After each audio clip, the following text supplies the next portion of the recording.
ফেসবুকে একটা পোস্ট দেখেছিলাম, মা ছাড়া মা হওয়া সহজ নয়। কথাটা একদম সত্যি।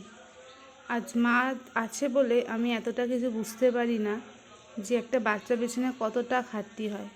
মা সন্ধ্যের পরে থাকে না ঠিকই, কিন্তু সকাল থেকে সন্ধ্যে অবধি যা মা লেবার দেয়, মা ঘরের কাজে আমাকে হেল্প করে, মা মিষ্টিকে খাইয়ে দেয়, আর সব থেকে বড় কাজ হলো বাচ্চাকে খাওয়ানো।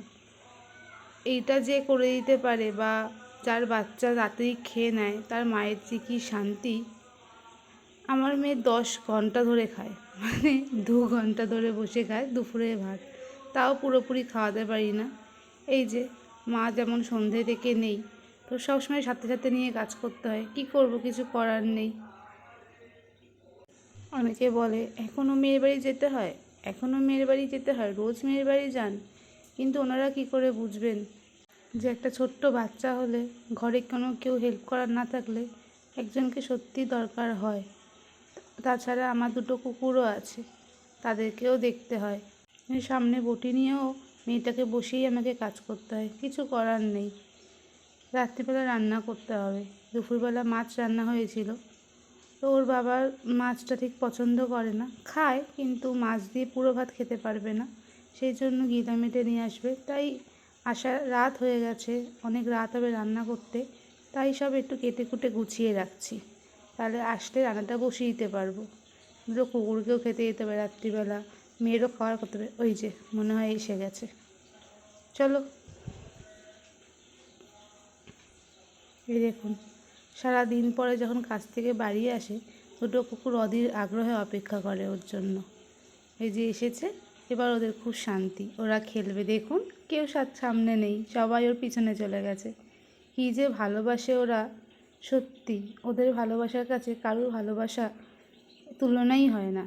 এই যে গিলা মেটে, আর 2টো পাবদা মাছ মেয়ের জন্য কালকে দুবেলা, আর আমাদের শঙ্কর মাছ। এই পাগুলো হলো বাইরে কুকুরদেরও খেতে দেয়, সেই জন্য ও শনি রোববার করে অনেক পা নিয়ে আসে, কিন্তু এবার কম হয়েছে বলে রোজ অল্প অল্প করে নিয়ে আসছে। এই 2টো মাছ ওর কালকে হয়ে যাবে। এই যে গিলামেটা ধুয়ে নিলাম, এবার রান্নাটা বসিয়ে দেবো। পেঁয়াজ ভাজা দিয়ে দিলাম। যেটা বলছিলাম, মা ছাড়া সত্যিই আমি করে উঠতে পারতাম না। আর আমার বাচ্চাকে খুব আর সারা রাত ও ঘুমানো খেতে যাবে। ও যখন 6 মাসের পর থেকে তাও একটু তাড়াতাড়ি ঘুমায়। 6 মাস পর্যন্ত ও 3টে 4টে ভোর 4টের সময় ঘুমাতো। সে সকালে উঠে কাজ করা খুব কষ্টকর হতো। মা না থাকলে আমি সত্যিই পারতাম না, কারণ আমাকে কেউ হেল্প করেনি। হ্যাঁ, ওর বাবা রাত্রিবেলা দেখিয়ে দেয়, সকালে তো কাজের জন্য পারে না, আসেও রাতে, সারাদিন কাজের পরে ওরও ইচ্ছা করে না, আর সারা রাত না ঘুমিয়ে ওকেও কাজে যেতে হতো, তো ওরও খুব কষ্ট হতো। সবাই মিলে করেছি, 3জনে মিলে। অধিকার ফলাতে সবাই আসে, কিন্তু কোনো কিছু আপনাকে হেল্প করার জন্য ফিনান্সিয়ালি বা ফিজিক্যালি কেউ আসে না, সত্যি কথা। তো আমার গিলামেটিটা কষিয়ে দিলাম। এবার ঢাকা দিয়ে ওদের খাবার আমি তৈরি করে নেব। আমার চিকু বল্টুকে পা সিদ্ধ দিই, আর মেয়েকে রাত্রিবেলা সুজি খাওয়াবো। সুজি খাইয়ে ঘুম পাড়াবো 1টার সময়। ও 1টার সময় ঘুমালে মোটামুটি সকাল 9টা অবধি ঘুমায়। তো হয়ে গেছে আমার রান্না।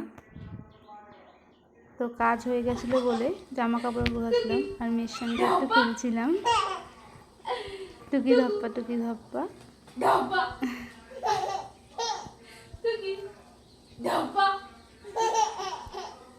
ও তো একাই থাকে, সারাদিন আমার সঙ্গেই খেলে, ওই জন্য সকালবেলা মা ওর সাথে খুব কথা বলে, খুব খেলে, আর রাত্রিবেলা একমাত্র আমাকেই পায়।